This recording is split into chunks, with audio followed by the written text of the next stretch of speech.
My name is Nomvula, and this morning, the man who called me filth is realizing that the floor I once scrubbed is now the only place he has left to stand. There is a specific kind of justice that arrives not with a whisper but with the roar of a lion who has seen enough. In the high-rise offices of London's financial district, I was a ghost in a blue uniform, a woman from Mozambique who cleaned up the messes of men who didn't even know my name. But last night, a man named Sebastian Crow ensured that my name is the only thing the city will remember about this scandal. Have you ever been treated like you were invisible just because of the job you do? Tell me your story in the comments. I came to London 10 years ago, leaving the red dust of Maputo for the grey rain of England. I am a cleaner, a woman of calloused hands and a quiet heart. I work the night shift in the glass towers of Canary Wharf, moving through the offices like a shadow after the important people have gone home. To most, I am part of the furniture, as unremarkable as the desks I polish or the bins I empty. I do my work with pride because every pound I earn sends my daughter to university back home. I never expected to be noticed, and I certainly never expected to be hated. The incident happened on the 42nd floor, in a private lounge where a group of elite executives were celebrating a merger. The air was thick with the scent of expensive cigars and the sharp tang of scotch. I was moving quietly along the perimeter with my cart, waiting for the party to end so I could begin my work. One of the men, a senior partner named Julian Vane, was stumbling around with a glass in his hand, his face flushed with the kind of arrogance that only comes from inherited wealth and too much alcohol. I stepped forward to pick up a fallen napkin near his feet. As I straightened up, Vane bumped into me, spilling a splash of amber liquid onto his polished Italian shoes. He looked down at his feet, then looked at me as if I were a smudge on a masterpiece. "You clumsy, pathetic creature," he hissed, his voice cutting through the laughter of the room. "Do you have any idea what these shoes cost? More than your village makes in a year, I'm sure." "I am so sorry, sir," I said softly, lowering my gaze. "It was an accident. I will clean it immediately." "You'll clean it?" Vane laughed, a jagged, ugly sound. "You're filth, just like the dirt you move around. You don't belong in a room like this. You're nothing but a drain on this country." And then, in front of everyone, he leaned forward and spat directly onto my shoulder. The room froze. The laughter died instantly. I stood there, the wetness seeping through the fabric of my uniform, feeling a shame so deep it felt like I was sinking through the floor. I didn't move, I didn't speak. I simply stood there, a mother and a worker, reduced to an object of disgust in a room full of people who did nothing. Until Sebastian Crow moved. Sebastian is a man whose name is spoken in the Docklands with a mixture of terror and reverence. He is a British man of sharp lines and cold shadows, a mafia boss who controls the logistics of the city's heart. To the public, he is a venture capitalist. To the underworld, he is the iron fist that keeps the peace. He had been sitting in the corner, a silent observer of the night's festivities. But when Vane spat on me, Sebastian's calm, a legendary terrifying calm, evaporated. He stood up, and the temperature in the room seemed to drop 20 degrees. He didn't run. He stalked across the marble floor like a predator who had finally found a reason to hunt. Before Vane could even turn around, Sebastian's hand shot out, gripping the executive by the throat and slamming him onto the long mahogany tasting table. Glassware shattered, sending shards of crystal flying like diamonds across the room. "Sebastian, what are you doing?" One of the other executives shouted, but he stopped the moment Sebastian turned his head. The look in Crow's eyes was enough to silence a riot. "You think because she wears a uniform, she isn't human?"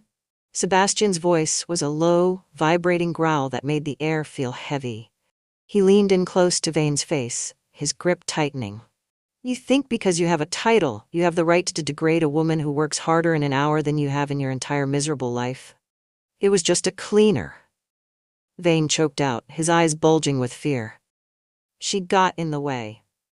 Sebastian's hand tightened, and for a second, I thought the table would snap under the pressure. "Her name is Nomvula," Sebastian whispered, though everyone in the silent room heard him. "She is a guest in my city, and she is under my protection. And you are a guest in this life who has just overstayed his welcome." Sebastian grabbed Vane by the collar and hauled him upright, forcing him down onto his knees in front of me. The executive was shaking, the bravado of the Scotch replaced by the cold reality of a man who realized he had touched the untouchable.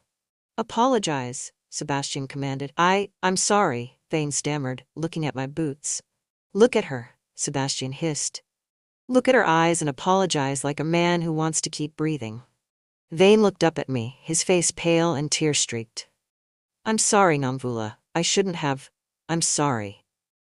Sebastian let go of him, as if he were a piece of rotten meat. He turned to his men, who had appeared from the shadows of the hallway.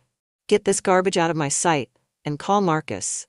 I want every contract, every lease, and every investment tied to Julian Vane's name cancelled by dawn. If his firm wants to keep their office in this building, they will do so without him." Security dragged Vane out of the room, his muffled pleas fading into the hallway.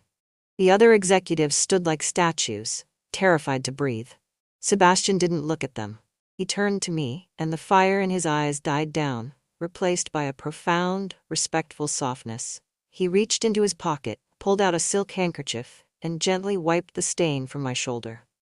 "I am sorry you had to endure that, Namvula," he said, his voice now a calm, British velvet. "It won't happen again. Not in this building, not in this city." "Thank you, sir," I whispered, my voice trembling. "You don't need to call me sir," he said, "and you don't need to finish your shift tonight. My car is waiting downstairs to take you home. You will be paid for the month, and when you return, you will be the supervisor of this entire floor. No one will ever look down on you again." I walked out of that glass tower with my head held high. Sebastian Crow walked beside me, a silent, powerful guardian who didn't care about the social standing or the wealth of the man he had just destroyed. He cared about the dignity of a woman he didn't even know. The car ride home was the quietest, most peaceful journey of my life. I looked out at the lights of London, a city that had felt so cold and hostile just an hour before, and realized that it was now a place where I truly belonged. The news of Julian Vane's downfall hit the industry like a tidal wave. By the time the sun rose, he was a pariah, his reputation incinerated by the wrath of a man who valued respect over money. I returned to work a week later, not as a shadow with a mop, but as a woman with a title and a team. When I walked into that same 42nd floor lounge, the executives who were still there stood up. They didn't look at me with pity. They looked at me with the respect that should have been there all along. Sebastian Crow still visits the building late at night. Sometimes we speak, and sometimes we just share a nod. A silent pact between the cleaner from Maputo and the Mafia boss of London. He taught me that power isn't about how much you have, it's about how you use it to protect those who have nothing. And I taught him that a woman like me is worth more than all the Italian shoes in the world. I am Nomvula Kosa. I am no longer a ghost in the hallway. I am a leader, a mother, and a woman whose dignity was defended by the most dangerous man in the city. My daughter is finishing her degree, and she will enter a world that I have helped make a little bit kinder. One scrubbed floor, and one defended honor at a time. Karma didn't come for Julian Vane with a shout. It came with a slam against a mahogany table and the loss of everything he held dear. He thought he could spit on the filth and walk away. He learned the hard way that when you spit on the foundation, the whole building comes down on your head. As the London fog rolls in over the Thames, I sit in my office and look at the city. It's a beautiful view from the 42nd floor, especially when you know you've earned every inch of the space you occupy. I am safe, I am respected, and I am finally, truly, seen. The lesson of that night will linger in the halls of Canary Wharf for a long time. It's a story told in whispers about the cleaner and the boss, about the spit and the silk handkerchief. It's a story about the day the world realized that every person, no matter their job or their accent, carries a spark of the divine that no one has the right to extinguish. I close my eyes and feel the peace of a life well lived. I am Namvula. I am home. And I am never going to be invisible again. The city belongs to those who work for it, and the justice of the shadows ensures that those who work in the dark are never truly alone. Sebastian Crow made sure of that, and I will make sure of the rest. The night is quiet now. The glass is clean. The world is at peace.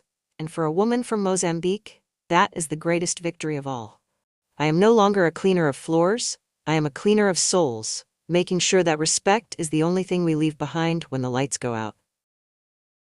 Thanks for watching. Don't forget to subscribe to this channel for more Mafia love and justice stories. Where are you watching from? Drop your country in the comments, I'd love to hear your thoughts.